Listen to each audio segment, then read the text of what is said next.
Hello friends, welcome to my channel. Today we are going to talk about Scorpion Ascendant and the predictions for the month of September 2023. So during this month, your Ascendant Lord Mars is going to transition through the 11th house, and Ascendant Lord in 11th is the best position for any Ascendant to be in, although the transition is taking place in its enemy sign of Mercury. Now, if you happen to deal in real estates or in lands and you are planning to sell some kind of a property in this month, then it will turn out to be a great source of gain for you. But it is going to be very difficult for you to retain this money because the natural significator of money flow, Jupiter, is combining with Rahu in the sixth house, and it will create situations where you will end up squandering your money on some unforeseen expenses, such as expense on your elder family member, giving this money to some friend in the form of a loan, or spending money on the education of your child. Mars also rules your sixth house, so people who are in jobs will have a great month, and the time frame of 24th to 28th of September is an exceptionally good time for you to rise and shine at your workplace. Jupiter is the lord of your fifth house and it rules over your intellect, progeny, and speculation.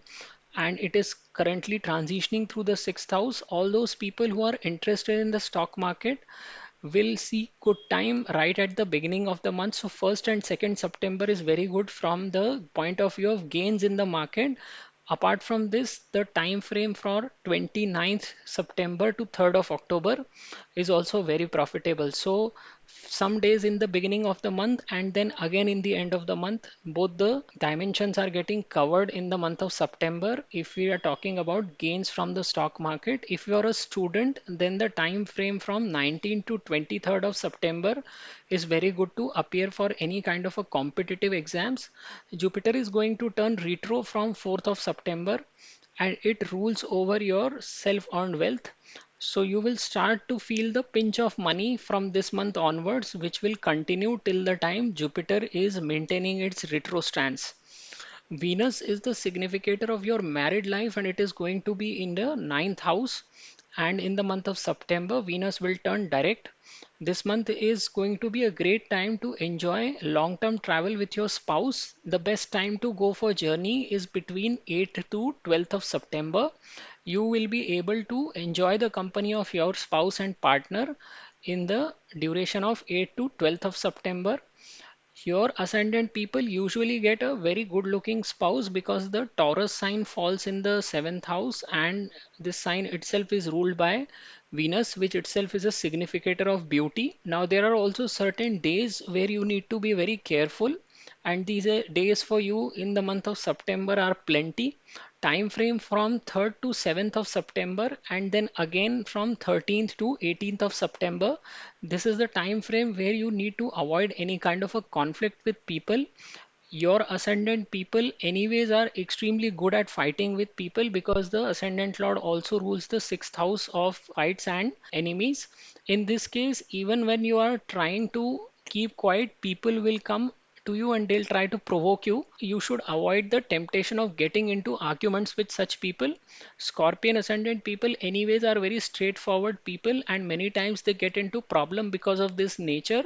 You always try to give back what you receive from others. So if they give you accolades, you return them manyfold, and if they try to cross path with you, you give it back in the same currency. So if you look overall, this is a fairly good time for you to profit from the significations that are indicated by Mars. So by selling property or land, you can achieve a lot of gains in this month. You can go for a long-term travel with your spouse, and this combination of Sun and Mercury in the first half of September will also lead you to a lot of gains in your professional life. But it is this Mars transitioning through the 11th house that will give you accolades in the month of September in the time frame of 24th to 28th of September. So that's the summary for you for this month.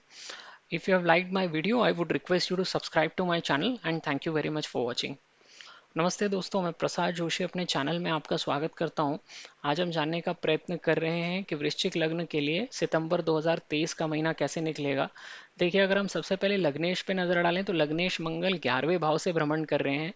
लग्नेश का 11वें भाव से निकलना किसी भी लग्न के लिए बहुत अच्छी स्थिति कहलाती है। हालांकि मंगल यहाँ पर बुध की राशि में बैठा है और बुध और मंगल कट्टर शत्रु हैं, लेकिन फिर भी अगर हम खाली भाव की दृष्टि से देखें तो ये बहुत अच्छा गोचर है मंगल का।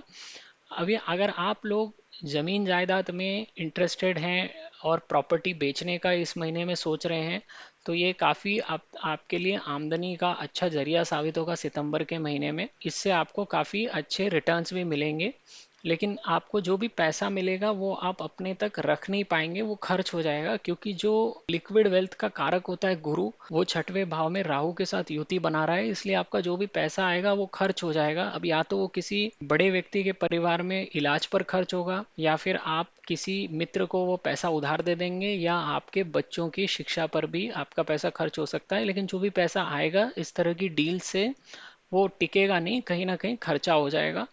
और ये राहु के साथ में बैठने की वजह से इस तरह के अनदेखे खर्चे आते हैं। कुछ एकदम से ऐसा खर्चा आ जाता है जिसका व्यक्ति नॉर्मल तौर पे अंदाजा नहीं लगा पाता। मंगल आपके लिए छठवें भाव का भी स्वामी बनता है। छठवें भाव से आप नौकरी भी देखते हैं, और छठवें भाव का स्वामी 11वें भाव में जाना, यानी कि 6 और 11 दोनों ही भाव में मंगल का प्रभाव सितंबर के महीने में रहेगा। तो आपको 24 से 28 सितंबर के महीने में कार्यस्थल पर प्रगति करने के लिहाज से सितंबर में सबसे अच्छा समय रहेगा। गुरु आपके लग्न के लिए पंचम भाव के स्वामी बनते हैं। पंचम भाव से आप अपनी स्वयं की शिक्षा, बुद्धि और शेयर बाजार में व्यक्ति के लाभ को देखते हैं। तो यहाँ पर जितने भी लोग स्टॉक मार्केट में इंटरेस्टेड हैं उनके लिए 1 और 2 सितंबर का समय सबसे अच्छा है शेयर मार्केट में लाभ कमाने की दृष्टि से। इसके अलावा महीने के आखिरी में यानी 29 सितंबर से लेकर 3 अक्टूबर तक का समय भी बहुत अच्छा है अगर आप शेयर बाजार में पैसा कमाना चाहें तो महीने के शुरुआत में और फिर महीने के आखिरी में दोनों जगह आपके पास मौके हैं पैसा कमाने के लिए मार्केट से। इसके अलावा अगर आप छात्र हैं तो 19 से 23 सितंबर का समय बहुत अच्छा है किसी भी तरह की कॉम्पिटिटिव एग्जाम में उतरने की दृष्टि से। गुरु 4 सितंबर से वक्री हो जाएंगे, और जैसा मैंने बताया चूंकि ये पैसे के कारक हैं तो आपके लिए पैसे का जो अभाव है वो होना शुरू हो जाएगा सितंबर के बाद से। और जब तक गुरु वक्री अवस्था में बैठे रहेंगे आने वाले कुछ समय तक, तब तक आपको ये पैसे का जो पिंच है वो फील होता रहेगा। आपके लग्न के लिए शुक्र सप्तम भाव के स्वामी है और ये नवम भाव से भ्रमण करते रहेंगे, और ये सितंबर के महीने में मार्गी हो जाएंगे वापस। तो ये बहुत अच्छा समय है अपने पति या पत्नी के साथ किसी भी तरह के वेकेशन पे जाने का। खास करके 8 से 12 सितंबर तक का समय बहुत अच्छा है। इस समय में आप अपने पति पत्नी की कंपनी एंजॉय कर सकते हैं और आप कहीं बाहर घूमने जा सकते हैं, तो ये आपके लिए आपके रिलेशनशिप के लिए बहुत अच्छा रहेगा। वैसे भी आपके लग्न वालों को काफ़ी सुंदर पति या पत्नी मिलते हैं, क्योंकि सप्तम भाव में वृषभ राशि पड़ती है और शुक्र इनके स्वामी है, और शुक्र का संबंध ही सौंदर्यता के साथ आता है। तो ये समय है आप अपने पति या पत्नी के साथ इस समय को एंजॉय कीजिए। अब हर महीने में कुछ ऐसे दिन होते हैं जब आपको सावधान रहना पड़ता है। सितंबर के महीने में ऐसे बहुत सारे दिन हैं जब लोग आपसे स्वयं आकर झगड़ा करेंगे और वो आपको उकसाएंगे लड़ने के लिए, और आपको लड़ने में वैसे ही मज़ा आता है क्योंकि आपके लग्न स्थान का और षष्ठ स्थान का स्वामी एक ही है, मंगल जैसा ग्रह। तो आप झगड़े में देर नहीं लगाते हैं, आपको भी मज़ा आता है। तो इस समय में जो आपको सावधान रहने की ज़रूरत है। कोई अगर आपको उकसाता है तो भी आप शांत मन से वहाँ से निकल जाइए, झगड़े में मत पड़िए। जिन दिनों में आपको सावधान रहना है वो दिन है 3 से 7 सितंबर और 13 से 18 सितंबर।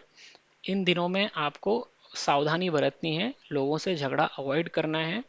आपके लगने के लोग बहुत ही एकदम स्ट्रेट फॉरवर्ड नेचर के होते हैं, जो आपके साथ जैसा करता है वैसा ही आप उसको सूद समेत वापस करते हैं। अगर लोग आपके साथ अच्छा ही करते हैं तो आप उनको कई गुना अच्छा वापस से पर करके देते हो, और अगर लोग आपके साथ बुराई करते हैं तो वो आप भी सूद समेत उसको वापस करते हो। तो ये वृश्चिक का स्वभाव है, और आपके इसी स्वभाव का कई लोग गलत तरीके से फायदा भी उठाते हैं। लेकिन आप अगर कुल मिला के देखेंगे तो इस महीने में काफी अच्छा समय है। लग्नेश का 11वें भाव से जाना, भले ही वो शत्रु राशि से ही क्यों ना जाए, कहलाएगा अच्छा ही भाव की दृष्टि से। इसके अलावा जो सूर्य बुध की युति बनेगी पहले हाफ में सितंबर के, और इसके बाद स्वयं मंगल का प्रभाव छठवें और 11वें भाव पे पड़ता हुआ, यानी कि आपको कार्यस्थल पे काफी अच्छा इस महीने में सम्मान मिलेगा। 24 से 28 सितंबर तक का समय आपके लिए कार्य क्षेत्र पर प्रगति करने की दृष्टि से भी बहुत अच्छा है।